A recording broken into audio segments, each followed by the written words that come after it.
Es-tu mort ou vivant?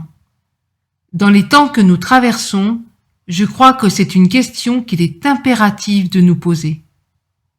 Dans Paroles de vie, à 2 Timothée 3,5, il nous est rapporté ceci.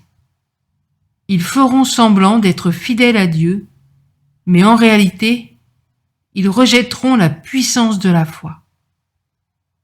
Paul nous parle ici des hommes et des femmes des temps de la fin, et il nous dit que ces personnes ressembleront à des gens qui respectent et honorent Dieu, mais qui n'auront pas Christ en eux.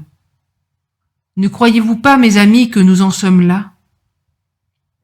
En 2009, Dieu m'avait donné un songe que je vous invite à lire en entier si vous le souhaitez sur notre site. Pour résumer, Dieu m'a interpellé sur le fait qu'il voulait changer nos cœurs de pierre pour y mettre un cœur de chair. Mais qu'est-ce qu'un cœur de pierre?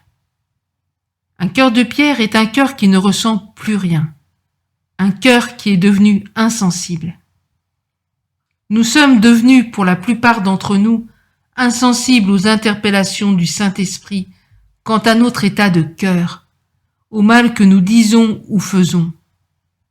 Il semblerait que nous trouvions normal de mentir, de calomnier, de nous disputer, de frauder, de vivre égoïstement, de forniquer, commettre l'adultère, de nous enrichir aux dépens des autres, et ce, sans nous laisser interpeller par l'Esprit de Dieu.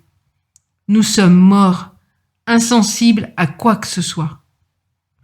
De la même manière, je crois que nous sommes arrivés dans ce temps où les hommes ont la démangeaison d'entendre des choses agréables, d'entendre un message qui ne vient plus travailler leur cœur, mais au contraire, qui va les asseoir dans leur orgueil qui est, je vous le rappelle, une opinion exagérée et avantageuse de soi-même. C'est ainsi que naissent des ministères, jouant aux pasteurs, prophètes, apôtres, qui n'ont que l'apparence, mais ils n'ont pas Christ. Ne pensez-vous pas que la crainte de Dieu devrait nous empêcher de nous lever juste pour nous faire un nom, une réputation ou de l'argent? Le service pour Dieu n'est pas un jeu, ni à faire valoir. Mais bien aimés, il est plus que temps de nous ressaisir. Les temps sont courts, la porte de la grâce est encore ouverte, mais pour combien de temps? Vous savez que nous portons en nos entrailles le message d'Ézéchiel 37. Dans ce passage des Écritures, Dieu dit à Ézéchiel, « Prophétise sur ces eaux et dis-leur, ossements desséchés, écoutez la parole de l'Éternel. Ainsi parle le Seigneur l'Éternel à ces eaux. Voici, je vais faire entrer en vous un esprit et vous vivrez. Je vous donnerai des nerfs, je ferai croître sur vous de la chair, je vous couvrirai de peau. Je mettrai en vous un esprit et vous vivrez, et vous saurez que je suis l'Éternel. » Waouh! Quelle merveilleuse promesse de Dieu! Notre Seigneur peut et veut redonner aux morts, même plus que cela, aux ossements desséchés que nous sommes, sa vie. Cependant, il va le faire selon un processus. Il va d'abord nous donner des nerfs, c'est-à-dire ce qui fait que nous avons de la sensibilité. Nous allons ainsi à nouveau sentir cette pression du Saint-Esprit qui nous reprend face au péché qui nous enveloppe si facilement. Nous allons devenir sensibles à la voix de Dieu, à son esprit. Nous allons devenir sensibles également aux autres, aux situations qu'ils traversent. Puis Dieu va faire croître la chair. La chair, c'est notre cœur qui se remettra à battre. Cette capacité d'aimer, aimer Dieu de tout notre cœur, mais aussi aimer notre prochain. C'est aussi nos poumons qui nous permettront de respirer et de louer Dieu. C'est aussi nos entrailles qui seront à nouveau saisies de compassion et qui nous permettront d'enfanter. Et le Seigneur va nous couvrir de peau. La peau recouvre tous les organes vitaux. C'est une barrière de protection. Tel est le sacrifice de Jésus à la croix.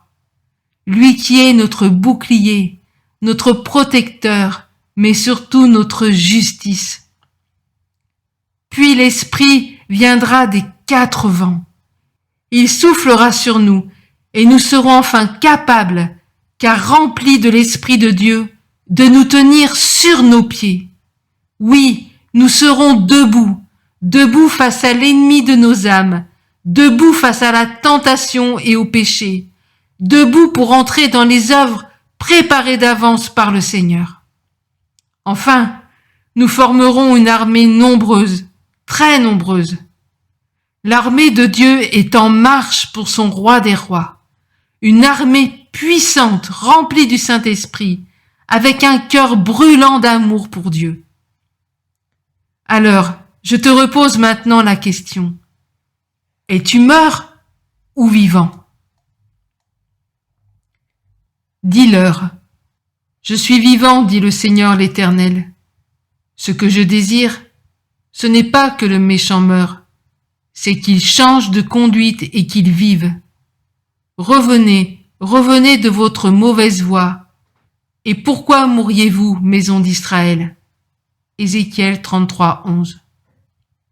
Que le méchant abandonne sa voie et l'homme d'iniquité ses pensées, qu'il retourne à l'Éternel qui aura pitié de lui, à notre Dieu qui ne se lasse pas de pardonner. Ésaïe 55, 7. Si mon peuple sur qui est invoqué mon nom s'humilie, prie, cherche ma face, et s'il se détourne de ses mauvaises voies, je l'exaucerai des cieux, je lui pardonnerai son péché, et je guérirai son pays. 2 Chroniques 7, 14. Le Seigneur répond, le matin vient, et la nuit aussi. Si vous voulez interroger, interrogez. Convertissez-vous et revenez. Ésaïe 21, 12. Aujourd'hui, si vous entendez sa voix, n'endurcissez pas vos cœurs. Hébreux 3, 15. Esprit, viens des 4 vents, souffle sur ces morts et qu'ils revivent. Ézéchiel 37, 9. Cet audio est repris d'un écrit en février 2020.